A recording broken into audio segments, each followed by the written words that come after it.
Se eu tivesse 8 horas para cortar uma árvore, passaria 6 afiando o meu machado. A frase é de Abraham Lincoln, um dos mais importantes presidentes da história dos Estados Unidos. E ele quis dizer o que com isso? Que planejar é tão ou mais importante do que a ação que você vai adotar. Com planejamento você ganha tempo, precisão e resultados. E esse é um dos temas principais do dia de hoje. Veremos pontos fundamentais para a implementação e manejo do sistema ILPF. E importante, vamos conversar sobre como fazer o diagnóstico da sua propriedade e planejar ações de implementação.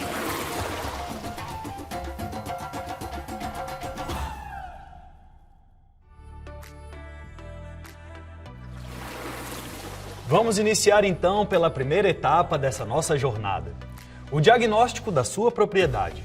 No diagnóstico, é preciso identificar informações como infraestrutura da propriedade, insumos, mão de obra especializada, mercados locais e acesso a outros mercados, aptidão do solo e do clima da região, sistema de produção da propriedade e espécies existentes. Viram quantas informações e dados são importantes para iniciarmos o trabalho? Agora veremos a melhor forma de organizar as nossas ações, fazendo o planejamento. É durante essa etapa que fica claro quais são os objetivos e decide-se as ações para atingi-los. Mas isso exige tempo e traz despesas. Por isso, o melhor mesmo é consultar agentes especializados. Mas se planejar exige tanta atenção, para que fazer isso? Bom, há muitas vantagens em fazer um planejamento bem estruturado. Veja agora algumas delas.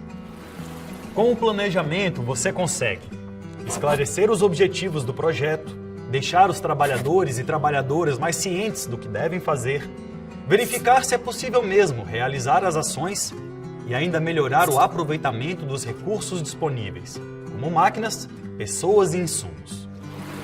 A seguir, vamos conversar sobre como trabalhar com os componentes da ILPF. Vamos começar pelo componente lavoura. Como saber o que devemos plantar? Em primeiro lugar, precisamos entender que a lavoura é uma atividade que demanda alta fertilidade do solo. Por isso, devemos, quando necessário, fazer correções químicas com calcário, gesso agrícola, potássio e fósforo, além de controlar plantas indesejáveis, pragas e doenças. Para escolher uma cultura, precisamos analisar a adaptação das espécies ao clima, solo, manejo e cultivo consorciado, as características da propriedade, considerando o cultivo, tecnologia, assistência técnica, infraestrutura e logística. E o mercado consumidor são igualmente importantes. No Cerrado, as tecnologias ILP, ILPF e ILF têm usado bastante milho, café, sorgo, soja, girassol e milheto em rotação, sucessão ou consórcio. Vamos entender agora como trabalhar com o componente pecuária. As forrageiras fazem parte desse componente e, para funcionar bem, precisam ter algumas características. Vejamos algumas delas. Bom crescimento, boa capacidade de perfilhamento, elevado valor nutricional e capacidade de se adaptar à sombra, se existirem árvores no sistema. Mas atenção, não existe uma espécie ideal. Devemos sempre procurar a mais apropriada ao sistema de produção animal que está sendo utilizado. Uma opção interessante é apostar na diversidade de forrageiras, para explorar ao máximo os recursos físicos disponíveis, as características de cada planta e reduzir os riscos de pragas e doenças. Entre as forrageiras mais utilizadas nos sistemas ILPF, destacamos as do gênero Braquiária e Panicum. E em relação à produção animal, os sistemas integrados promovem grandes melhorias. É que os sistemas integrados proporcionam forrageiras de maior valor nutritivo e maior conforto térmico para os animais. Agora, vamos conversar sobre o componente florestal. Você sabe quais as melhores espécies de árvores para uso em sistemas integrados? É preciso considerar algumas características. Vamos conhecer algumas delas. O ideal é que tenha uma boa condição de se adaptar à região de cultivo e que corresponda a um produto com valor de mercado, seja ele madeireiro ou não madeireiro.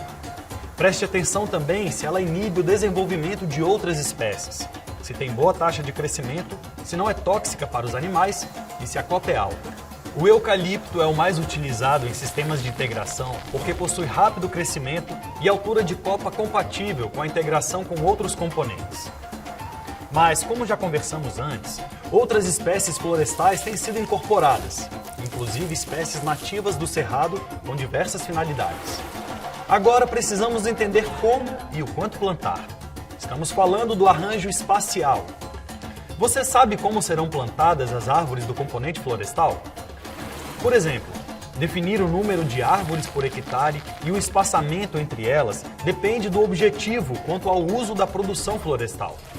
Para isso, devemos considerar o uso da madeira, a luminosidade nas entrelinhas, a adequação à largura dos renques para os implementos agrícolas disponíveis, a realização de desbastes e desramas e as limitações agronômicas e tecnológicas.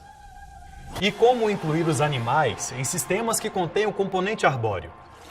Os animais devem entrar quando a maior parte das árvores possuir cerca de 6 a 8 centímetros de DAP, o que corresponde a 1,30 m de altura, priorizando a entrada de animais leves, como bezerros e novilhas.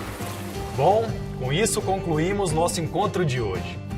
Aqui vimos que o processo de implantação dos sistemas de integração passa pelas etapas de diagnóstico e planejamento. Vimos também que o diagnóstico ajuda a escolher o melhor sistema e que o planejamento define os objetivos e auxilia no desenvolvimento de cada etapa, organizando gastos, tempo, mão de obra e, consequentemente, eficiência de gestão. Compreendemos ainda que não existem espécies ideais, porque isso depende de fatores que vão desde a aptidão e finalidade de cada espécie até o objetivo do produtor ou produtora. E assim finalizamos o dia de hoje. Logo, logo voltamos a nos encontrar. Até lá!